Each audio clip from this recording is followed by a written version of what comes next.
महाराष्ट्र राष्ट्रीय अनुसूचित जाती आयोगाचे सदस्य श्री सुभाष पारधी यांनी घेतला ठाणे महापालिकेच्या योजनांचा आढावा। ठाणे महापालिकेने केलेल्या कार्यवाहीबद्दल व्यक्त केले समाधान। ठाणे महापालिकेमार्फत अनुसूचित जातींसाठी राबवण्यात येणाऱ्या योजना, पद भरतीतील आरक्षणाची अंमलबजावणी, अनुकंपा तत्वावर होणारी भरती याचा आढावा राष्ट्रीय अनुसूचित जाती आयोगाचे सदस्य श्री सुभाष पारधी यांनी शनिवारी घेतला।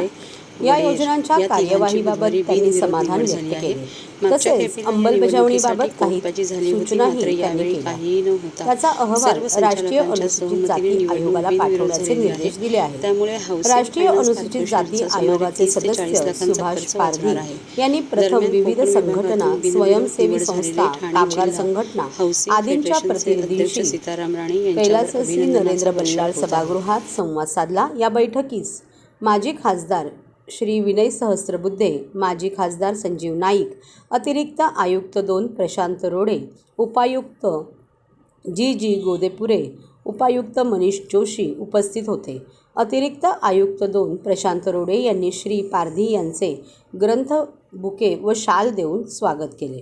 त्यानंतर कैलासवासी अरविंद पेंडसे सभागृहात श्री पारधी यांनी महापालिका अधिकाऱ्यांची बैठक घेतली।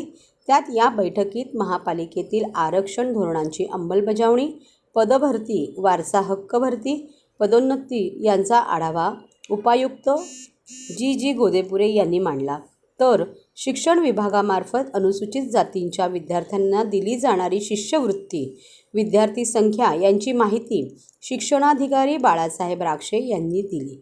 दीनदयाळ अंत्योदय योजना तसेच लोकशाहीर अण्णाभाऊ साठे आणि डॉक्टर बाबासाहेब आंबेडकर समाज विकास योजनांच्या अंमलबजावणीबाबत उपायुक्त वर्षा दीक्षित यांनी माहिती दिली।